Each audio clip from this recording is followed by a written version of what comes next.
Nothing could make me happier than seeing this concentrated group of experts in this room.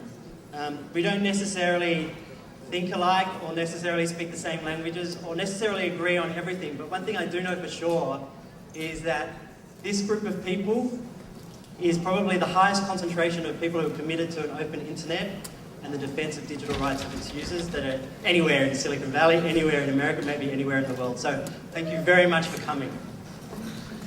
We're actually 350 organisations and companies here, 9 governments, including the European Parliament, dozens of activists from all over the world, including many people who actually left serious danger in order to get here and put themselves in danger to get here.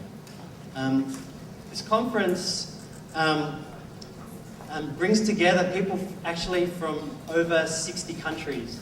And I think there's the map which is up there. Like, this is the geographical territory that we cover. And in fact, we've got a map outside which is the same as this, but it has red dots. So you can add your red dots specifically from where you're from. So Access, at its heart, is a human rights organisation. We live at the intersection of human rights and new technology, and our mission is to defend and extend the digital rights of users at risk. We have a 3-part strategy.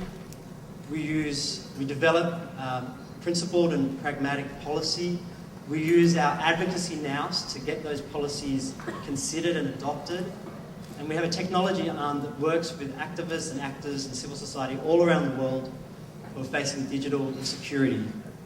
Our tech director, Gustav Björksten, who is here somewhere, unless he's writing some code, moved to Tunis with his family. And in fact, the whole Tunis Access office is here. And downstairs, starting tomorrow, is the Digital Security Health Clinic. So if anybody is interested in bringing their hardware or talking to any experts about any digital security issues that they might face, or their communities might face, the clinic is set up for the next 2 days. So you can see this conference is a little bit different than other conferences. There's beanbags, there's plants, there's couches.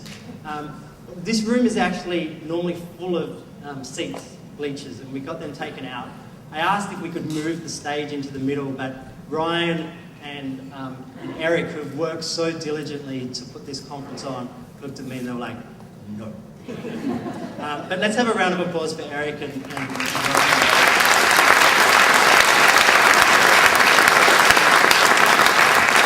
So I know a lot of people here know a lot of people here, but what I want you to do, because this conference, as I say, is different to others, it's not necessarily about a person's up on stage or an expert talking at you, because in fact, this whole room is full of experts.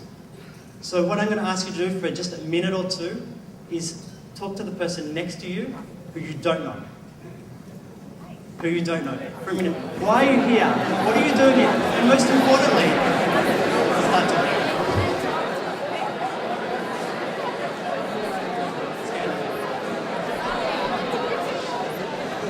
Thank you. I knew that would happen. Everybody warned me. So don't do that. You won't be able to stop them talking. I hope you talked about the most important thing, which is what the internet runs on, whether it's kittens or puppies. And in fact, we have a service here, Slido, which is sli.do/RightsCon. So if in any of your sessions, if you want to take the temperature of the room, you can put up a question and people can vote on it. And then you can see, even at the beginning of a session or at the end of a session, if the positions have changed from people after the discussion. So we have a lot of serious work to do at this conference. There are some serious questions that we need to ask of each other and of ourselves, and of the governments and the corporations who are here. And I actually wanted to say that there's a number of companies and a number of governments that we asked to be here who aren't. Special thanks to the numerous technology companies and numerous governments who are in the room. And I think we should treat each other with respect, with honesty, and in the spirit of moving forward. So indeed, I think the purpose of this conference really is to build coalitions, to build action plans, and even just to create the next step. So what I'd like to do for the next little period is to talk about what's actually going to happen at this conference. What are the issues that are on the table, and who's in the room? As I said, there's a serious number of experts. And many of us are asking whether surveillance is... many of us are actually asking if democracy is dead in the age of surveillance. There are databases that are full of our political views, our medical records, our most intimate relationships, and as I think even someone here revealed, the NSA in 1 month last year collected more than 3 billion pieces of intelligence material in just 1 month. So Penn will talk to us about the consequence of that surveillance on authors, and there are a number of authors here. Benetech will talk about the impact of that surveillance on journalists, Access about the impact on human rights defenders, and APC and others about the impact on LGBT campaigners. All these organisations are here. To my mind, privacy is not a luxury, but it's the foundation of a free and open society. There are representatives of the US government here, and many others, and I think they will be asked the hard questions by you. And hopefully there will be some answers. Joe McNamee from European Digital Rights and the shining light of the European Parliament with respect to rights, Marecha Shak, is here. The Undersecretary Laname from Estonia, who looks after transatlantic affairs and is hosting the next event in Tallinn in Estonia, is also here. Welcome to each of you, and this conference is part of a series of conferences. We're organising this one, but there's the Sao Paulo event in April, there's the Tallinn event, and then there's the SIF event. Johan Hallenburg is also here from CEDA, as is Lucy Andrade. So many of us think that there is a trade-off, but there is a false trade-off between privacy and security. To my mind, privacy actually leads to a stable society and to an open and connected community.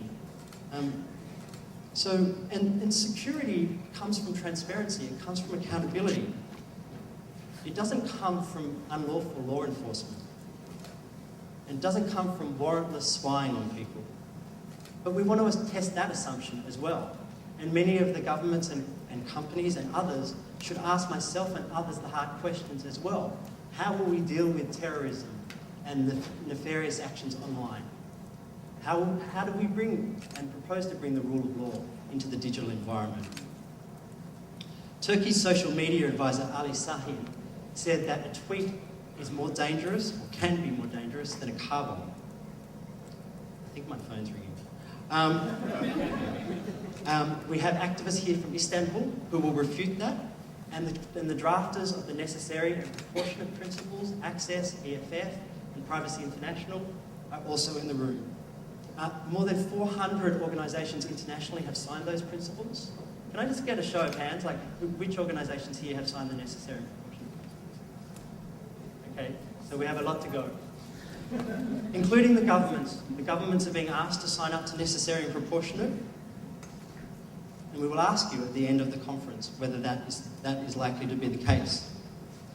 So the tools for surveillance have never been more powerful. The storage has never been cheaper, the rules more lax, or the database is so large.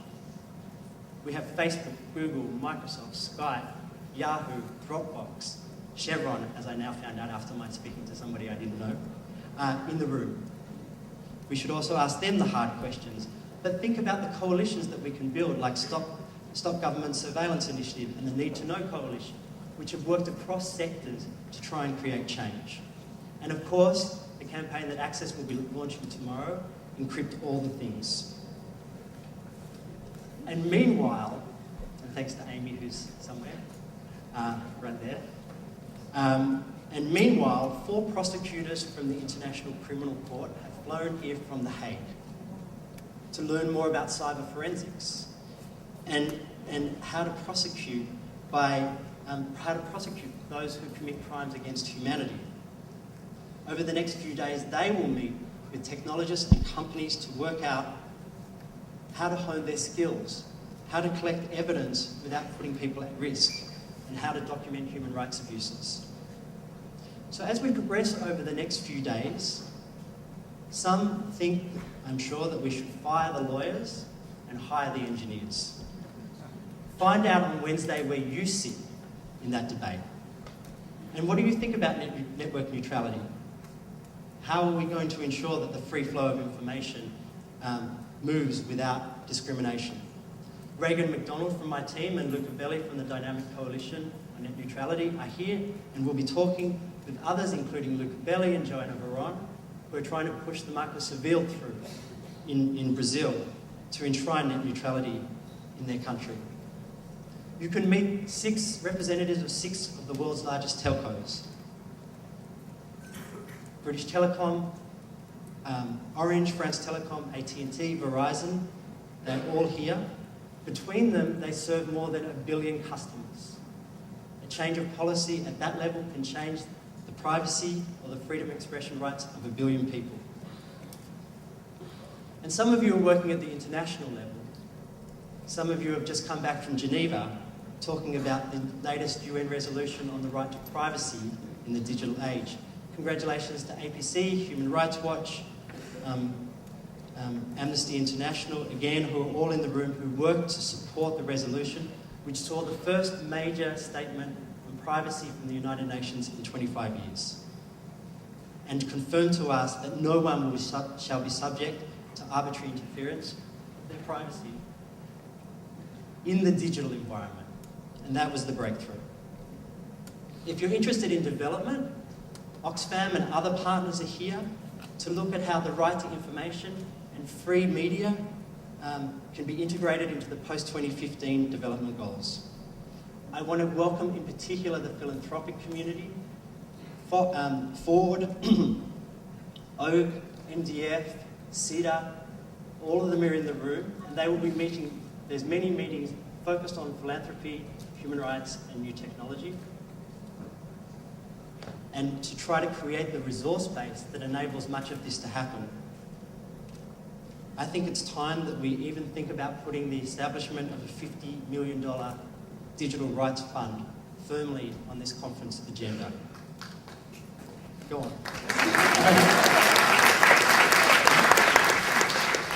And above or below all of this is the Internet Governance Framework. And there are people from across the world who are here, Brazil, FGV and ITS, Global Partners Digital, the Internet Democracy Project, the Internet Jurisdiction Project, who are working with governments from UK to Estonia to work out how we're going to update and reform internet governance so it better reflects the human rights framework and ensures that this thing that we love, the internet, is protected and governed in a multi-stakeholder and decentralized fashion. And many of the organizations who are doing the online campaigning are here also. Get Up, Move On, Avaz, Some of Us, Fight for the Future, Free Press, and more. Welcome. These might be the organizations that save us. They will discuss what is the future of online campaigning in a censored, surveilled, and photographed, by the looks of it, environment. Indeed, what is the future of civil society? And how do we protect the building blocks of a distributed and decentralized internet? Gustav, again, will talk about in his session about global civil society under attack. But my favorite over the next few days is sure to be the demo room, which is hard to get to. You've got to go outside and back in, which is where all the techies are, who have been there all day already for hours, doing tech demos and presentations and lightning talks. Welcome to each of you. Please don't silo yourselves just off into the tech room, and all of the policy people should make their way down there as well. You'll hear from everyone, including the extraordinary Citizen Lab, Commotion, Witness, CryptoCat, Tor. As Ryan would say, oh my God. So, you name it, it's covered. And I think we want to test the 3 assumptions that Nathan from Guardian posted on the Liberation Tech list just now, that Tor is slow, PGP is hard, and no one cares about privacy. let's challenge and test that. Let's talk about anonymity with Colin Crow from Twitter and others.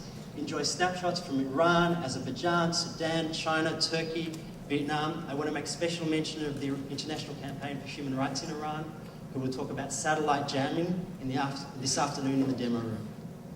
And finally, and I'll finish here before I bring on the superstars behind me, there are a number of off-the-record meetings that will take place between governments and activists, companies and governments, companies and activists, and between representatives of the former Soviet Union, including Estonia, Kyrgyzstan, Ukraine. All are in the room. And I'd like to make special note of Oksana Romanovic, who perhaps caught the last plane out of Kiev.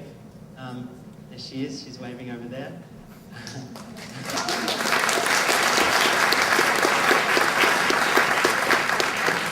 Oksana and I have been in constant email over the last 72 hours as the tanks were rolling into the Crimea.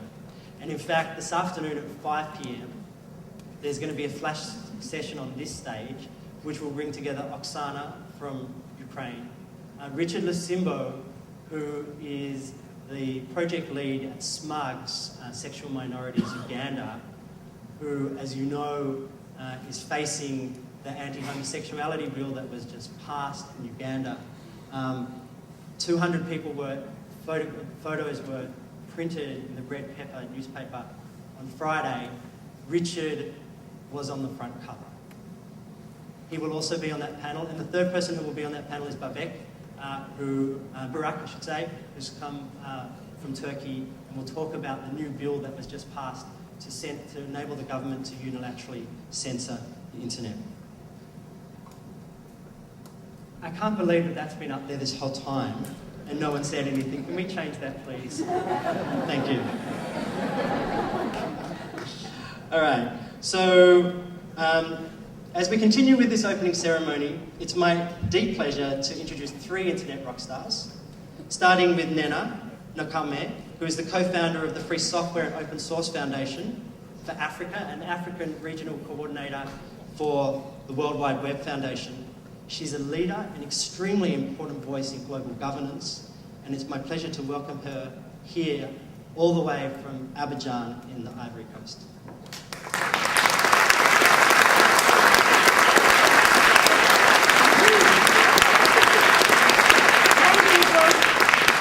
Oh, it's a big room. Right, my name's Nena. I come from Africa, and I work for the World Wide Web Foundation. I was born on a Wednesday around this time on the 5th of March. So it's birthday time for me. Thank you. It's also the birthday of the World Wide Web. The 25th birthday, it's going to be on March 12th. Myself and the web have a long story. The web has become critical to our ability to achieve a whole lot of basic rights, like getting good education, finding a job, earning a living, holding our governments accountable, and participating fully in the decisions that concern us. Increasingly, our democratic rights as citizens now depend on whether and how we use the web. Personally, as a blogger, from Africa, originally Nigerian, having lived in 6 African countries, having seen about 3 wars and 7 coups d'etat, and now working 95% online for the World Wide Web Foundation, you can put me about the huge influence of the web. But all of the gains I've mentioned are all based on the web's original design. Free, open, decentralized system, offering privacy and freedoms. Freedom in architecture and freedom that allows us to build upon it and improve it. But just like every 25-year-old person, the web is not fully formed, and there are still challenges. And Brent has put some of those here. more than half of the world's population still do not have internet access. And this lack of access is not generally because of infrastructure, but because of artificial high prices. And that is one of the things we will need to think about as we're here. The other thing is the centralization of power online. We are looking at another feudal system where the feudal lords are grabbing internet lands. And some governments who are afraid of what the web can do, of the capability the web can give to individuals, ordinary people like me, and to amplify this power. In reaction, what these governments are doing is to use the internet as a tool for surveillance, for oppression, and for injustice. And this is one thing I would like us to think about for the time we will spend here. We've been doing things as civil society. There's been some remarkable success. Brazil, Philippines, Mexico, Nigeria, Tunisia, and recently with the Day We Fight Back. But all of that has been defense. So I came out here, dressed up in red, to say that it is time for an active, positive agenda. And one of the things that the World Wide Web is doing is launching what we call the Web We Want campaign. The Web We Want campaign is a global campaign of which we have some members here: Access, APC, Mozilla, and others. What do we want to do? We want to create the web we want to achieve the world we want. So over the next 12 years, between now and my next birthday, there are going to be year-round celebrations across the world, a year of action for the open web, engaging millions of people in conversations just as we are going to be having them this time around. We want to support local groups, we want to create national bills of rights, and we want to do this in a holistic manner. We want to help update our analog way of being, our analog laws, to digital age laws. We want to ensure that web users everywhere become active participants in making the web and demanding change from governments and corporations. For me, I think we have gently evolved from being Homo sapiens to Homo numerus.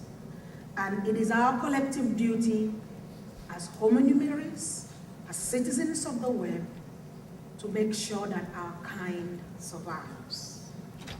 Freedom can only be guaranteed by freedom for borders. My access is not complete until you have access. And privacy for one is also dependent on privacy for the other. As Nelson Mandela would say, freedom is to live in a way that will ensure that others have freedom. And as he would say, let freedom reign. Thank you.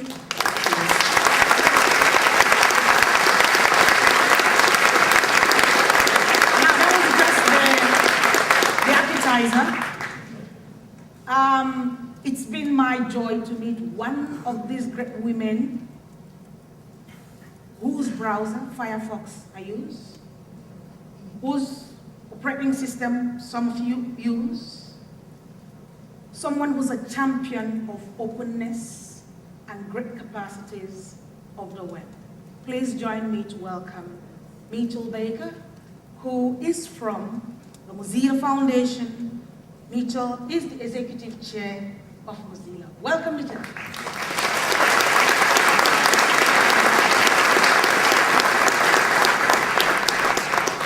Well, thanks. It's very exciting to be here because listening to what Brett had to say about what happens today, it's clear we're making progress. And that from the first RightsCon here a few years ago until today, we've moved forward a great deal. So there's sessions on exploration, there's also a huge amount of expertise in the room, and there's also execution. Doing, teaching, spreading the knowledge that we have, and trying to grow bigger. And so in the few minutes I have here, I'd like to do two things. First is to say thank you. Like that progress and the set of expertise is immense, and you are either deeply engaged in it or more likely the leaders in that. The set of us or the subset of us who have the freedom and flexibility to be here and to represent that set of people around the world who don't have the resources or the freedom or the flexibility. And so first of all, congratulations, thank you. It's been a good couple of years. There's a lot to do going forward. And the second thing that I'd like to suggest is as we go about the sessions and the content and the learning, we keep in the back of our mind the question of how we make more connections between us and the organizations that we represent and the people that we represent. Because the conference is the open internet and rights. And the open internet exists at a massive scale. Billions of people are connected to it. If you want to have impact on the open internet, you need at minimum 100 million people in your product or your technology to really begin to have impact. And today, governments and corporations are all existing at immense scale. So the open internet is about a huge scale, a scale so big most of us can't actually imagine. What is 3 or 4 or 500 million people? And yet rights, human rights, economic rights, women's rights, data rights, privacy rights, technology rights, rights exist at a scale of 1. You, me, people who aren't with us, who can't be with us, those who are at risk for saying what they think or trying to better those lives. And so that comparison between rights, which exists at an individual human level, and the open internet, or the scale of the network that we live in today, is both an opportunity and a challenge. Our organizations do not yet know how to make use of the scale of the internet to benefit individuals. Companies, corporations are way ahead of us. The scale of the internet comes to benefit some percentage of companies. And so as we go about the content and the work today, I'd like to encourage all of us to think about how do we build connections among us, organizations, ways of working that focus on the rights of the individual, but bring that to scale. So for example, the development of democracy was a system for taking an individual right, giving a vote to people, and working at a much larger scale. Now, it may or may not work, it may be flawed, but it's a system that tries to do that. Labor unions are another system that tried to do that. You may think they're important, you may think they're terrible, but they are a system where an individual person does things and their work is aggregated to represent an individual at scale. Those are examples from 100 years ago. You know, at Mozilla, we try to make examples in the new world. We try to make sure that every student who appears in Bangladesh or Cambodia or India or Indonesia who stands up and says, I want the world that you're talking about, I'm going to do this. We try to find ways to support and offer resources and then aggregate that to work at scale. So we're deeply flawed. I offer Mozilla as an example, not because we're perfect, but because both our success and our failures are out there in public. And in the technology world, it's not as directly related to a failure of human rights. Meaning we can fail in technology and it affects us, and we're okay at the end of it. So I urge that we also think about how can we connect ourselves? How do we empower others? How do we use the nature of the internet and the web that was described to make a rights community that can grow to immense scale, where each one of you in the room and each one we represent who can't be here is a connection point for tens or hundreds or thousands of others who can do whatever it is that they do, not controlled by us, but open and pluggable like the internet, so that as we come deeper into a connected world and a connected society, the set of people who are excited by the individual scale of one, what are your rights and your opportunities, is magnified, and that we can bring the kinds of scale and excitement and focus on rights that we'll otherwise see focused exclusively on technologies and governments. Thank you.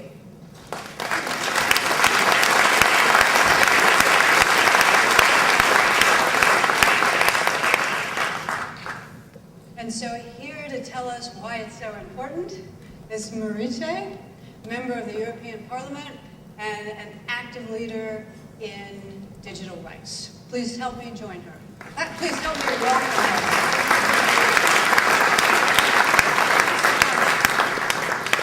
Thank you. It's a great pleasure to be here, and I want to thank Brett and Access for continuing to invite me, and after 3 times, finally managed to make the 11-hour flight. So now that we're all here, let's keep each other awake, fight the jet lags, and make it worth our while.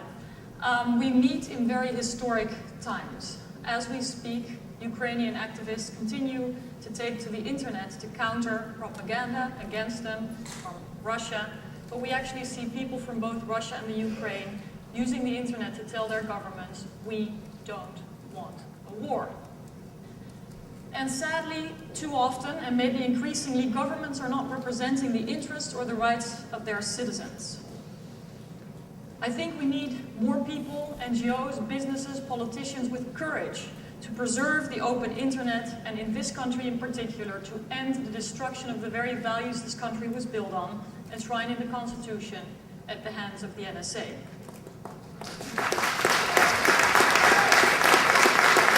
And it goes beyond just the United States of America. I fundamentally believe, and I hope that this will be the focus of our discussions here, that the meaning and the legitimacy of democracy are at stake.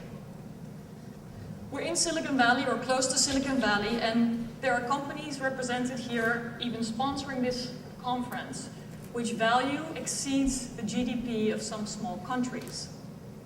And with that power should come significant responsibility, and I don't mean just the shareholders, but really towards the public. We've seen how George W. Bush hijacked the democracy promotion agenda, and I'm afraid that similarly, the NSA has ruined internet freedom as a legitimate foreign policy goal. And if some of us have not had a chance to ask Hillary Clinton what she thinks about this, there may be an opportunity when she takes her next steps to run for president. But honestly, look at the responses. Look at this unholy alliance that is forming of countries that are now seeking to re-nationalize the internet. These developments are both worrying, but also understandable. We should not just reject these scary and worrying movements, but we must take responsibility and offer better alternatives. The movement to reclaim the open internet is global, and it must be global to be meaningful and to be legitimate. But as we are here, in a country, in a state, in a county, where the laws of the land have such a massive impact on people all over the world, I think it is important to emphasize that people know this all over the world, and the markets also know this. So I'll end in appealing to all of you, individuals in your own role, in your own capacity, to actually take responsibility for people's freedoms, to reclaim the open internet, and to give democracy meaning. To act against mass surveillance, for export controls, against offensive cyber capacity, and for better checks and balances. Against the balkanization of the internet, and for net neutrality. In Europe, we still have a fighting chance. There will be a very important vote in 2 weeks, and I encourage you to make your voices heard. I'm afraid that fight has also been lost in this country. The fight against self-censorship and censorship, and for copyright reforms. The list is endless, and I'm sure we have a lot that we can do together here. Thank you for including me, and have a great conference.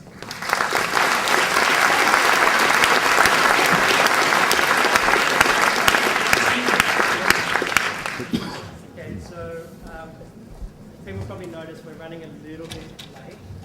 I apologize. My mic's not on, my mic is on. We're running a little bit late, so I apologize. We'll just have to move from here into the next session. But there is some important things to raise here, and that is that there are from 3 extraordinary women who are here to 3 young men who actually are not here. 2 of those men have passed away, and one man who spoke on this stage, Ala Abdel Fattah, is currently in detention. It's his 101st day. And I wanted to mention first Ilya, who is the co-founder of Diaspora, who was prophetic in his understanding, and I think should be a photograph of him, prophetic in his understanding of the user's control over their own data. And he said a really interesting quote, which I thought was of Ilya, and the quote which is that, gather epic people around you and make unreasonable demands. And then also the other person who has passed away, who many of you knew personally, and as did I, the Access team shared a desk in an office with Aaron Schwartz for a year. And many of us feel very connected, of course, to this man who was a leader and a historical figure, and has become an even more historical figure over time. And we miss him, and he sat here and spoke to us about the importance of an open internet in many different forms and many different manners. And he established, I think, revolutionary standards and helped to build revolutionary movements. Speaking of which,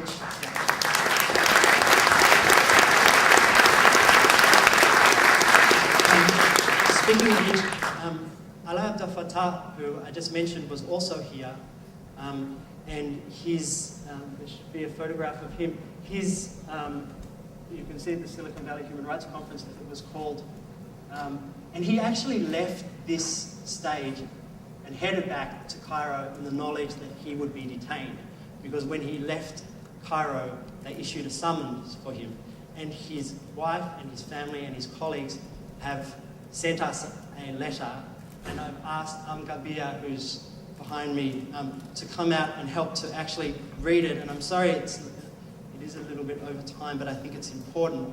And if you could, please, and I will help you as well. When I realized this was not going to be like past arrests, I promised myself to use time here more fruitfully, to read more, exercise more, write more. But then I realized that's not what I want. I always made it a point to puncture the romanticism of prison. Viewing it as an opportunity is the worst kind of defeat I can imagine. It would not be my agency that I would exercise more. It would be the authorities. This is Ala's 3rd spell in jail in Egypt, and I'm reading the letter. For those of you that attended RightsCon 2011, you will remember Ala gave a keynote address then before getting on a plane to face the military prosecutor and a set of trumped-up charges that kept him in jail for 55 days. His stance, his sacrifice were of major political significance at the time. And today again, Ala is in jail. Today is the 101st day of his incarceration. On November 28, his house was raided. He and his wife were beaten, and he was blindfolded and thrown into a truck to prison. The charge? Organising political protest. He's not here in person to deliver what was going to be a keynote address, but this is how he feels according to one of his letters, February 2014. I remember how easy it was to pack up and fly back, how easy it was back in 2011 to walk to my prison with my own free will, on my own terms. I also remember how it felt to lie on the cold floor of the Cairo Security Directorate, barefoot, wearing this thin cotton clothes, my head bleeding, my arms tied behind me, my eyes stinging from the dirty rag they blindfolded me with. I remember how easy it was to pack up and go home, to continue my search for a people victorious. I remember how easy it was to walk to prison back in 2011, but I can't remember why we found it so easy to be playful when death surrounded us. I can't remember what it is that made me laugh that day in court. That person is just a literary device now. Today, Allah's imprisonment imprisons us. Allah's presence matters not because of his activism, but because of his thinking. As a techie on the forefront of the political internet, Allah spoke much of how technology is more than just a series of tools, but a culture of expression, of mobilization, of organization, weaved by the community that is actively destabilizing and reconfiguring the established meaning and perception of the state. By day, he would develop websites around social and political causes, and by night, he would bring crowds who typically discuss things on Twitter to a less virtual setting that bears the merits of the online space that made that conversation possible. As a free and open source software enthusiast, Allah actively inscribed the values of collaboration and openness into his persistent concern to build communities at a time when the state actively disrupted any emerging social movement. And in a context where FOSS geeks operate in the margins, he's been actively working on strengthening the links between them and the groups with critical social and political causes. And when back into the virtuality of the internet, Allah has been busy localizing and Arabizing, adding the content that challenges prevalent narratives on Wikipedia and writing code to tweak platforms to respond to the needs of progressive journalists and human rights defenders. His place is freedom. So, yeah, we can have a round of applause.